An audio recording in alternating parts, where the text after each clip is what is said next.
இது வந்து பெங்களூர் டேஸ் ரீமேக்னு சொல்லும்போது பொதுவாக வந்து எல்லாருக்கும் பல கருத்து இருக்கும். படம் பார்த்த உடனே நிறைய கம்பேரிசன் வரும். அதெல்லாம் தாண்டி இந்த படம் மலையாளத்தில் பார்த்த உடனே ரொம்ப பிடிச்சிருந்தது. ஐ மீன் ஒரு கிளாசிக் ஃபிலிம் சொல்லலாம், ஒரு ட்ரெண்ட் செட்டிங் ஃபிலிம் சொல்லலாம் மலையாளத்தில்.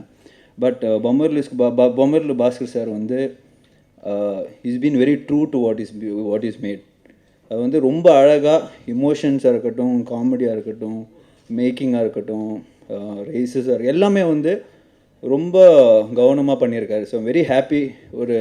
சும்மா நம்ம ஒரு ரீமேக் பண்ணுறோம், இவ்வளோ பேர் நடிக்கிறாங்க அப்படின்னு இல்லாமல் is given is best. So thank you sir, thank you so much. But ஏன்னா படம் பார்த்துட்டு என்னோடய கேரக்டர் துல்கர் நல்லா பண்ணியிருக்காரு, இல்லை நான் ஃபாத் ஃபாசில் நல்லா நிறைய கம்பேரிசன் வரும், that's okay.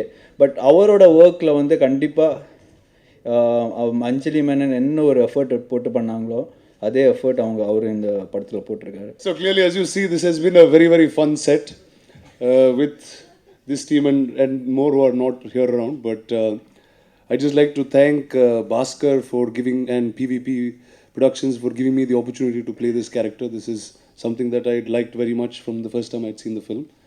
And I'm hoping all of you like it. Thank you. Thank you very much. First of all, பொம்மரிலு படம் பார்த்து நான் பாஸ்கர் சார் பார்த்து இப்போ செம்ம படம் அப்படின்னு நினச்சிட்டு இருந்தேன். ஆனால் அவர் டைரெக்ஷனில் ஒர்க் பண்ணுவேன்றது சத்தியமாக லைஃப்பில் எதிர்பார்க்கவே. அது ஐம் கிஃப்டட். நெக்ஸ்ட் பிவிபி அந்த நிறுவனத்துக்கு வந்து என்னோடய தேங்க்ஸ் இந்த ப்ராஜெக்டில் என்னை வந்து பண்ணதுக்கு. அப்புறம் wonderful working experience. Rana sir, Arya sir, Parvathy Menon எல்லாத்துக்குமே தெரியும். நான் அவங்களோட பெரிய ஃபேன். ஸ்ரீதிவ்யா ஆகட்டும், எல்லாருமே ஒரு பெரிய எக்ஸ்பீரியன்ஸ் இந்த படம். மலையாளத்தில் நிவின் பண்ணியிருக்காப்புல அதே ரோல் பண்ணுறேன் போது பயங்கரமாக இருந்தது. எனக்கு கம்பாரிசன் கண்டிப்பாக வரும் அப்படின்றது. ஐ திங்க் என்னோட பெஸ்ட் நான் பண்ணியிருக்கேன்னு நினைக்கிறேன். பாஸ்கர் சார் தான் சொல்லணும். Very happy. Thank you so much.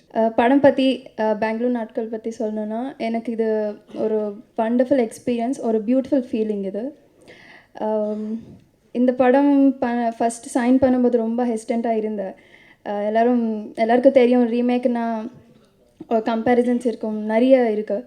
அதனால் சைன் பண்ணும்போது பயம் இருந்துச்சு. ஆனால் இப்போது ரொம்ப சாட்டிஸ்ஃபைட்னா. And thank you so much Bhaskar சாருக்கு அண்ட் பிவிபிக்கு. இது பெரிய ரெஸ்பான்சிபிலிட்டி. நான் எனக்கு தெரிஞ்ச வரைக்கும் நான் 100% கொடுத்துருக்கேன். And thanks to my team. ஆக்சுவலாக என்னென்னா, இந்த படத்தோட ஒரிஜினல் வந்து எனக்கு ரொம்ப முக்கியமான விஷயம். அவங்க அஞ்சலி மேனனுக்கு வந்து உண்மையிலேயே வந்து நன்றி சொல்லணும்.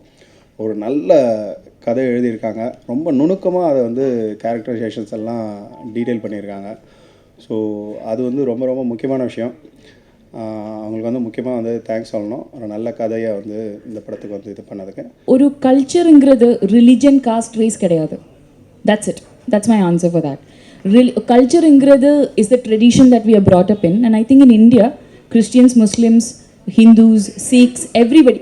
Names, I wanted it to be Sarah Elizabeth. அது ஒரு ரிக்வெஸ்ட். அது வந்து let's say Rachel Thomas ஆனாலும் okay, or if there is specific Christian names in Tamil Nadu, fine. But I just didn't want her because இதுக்கு முன்னாடி there are movies, I can quote it, but I don't want it to be a controversy. But there are movies where Muslim characters are not much there in Tamil cinema. It's a truth. If you look at the entirety of it, commercial cinema ila, there are more of Hindus, and why is that? I do see that. I'm also an audience, na sir. So I see that.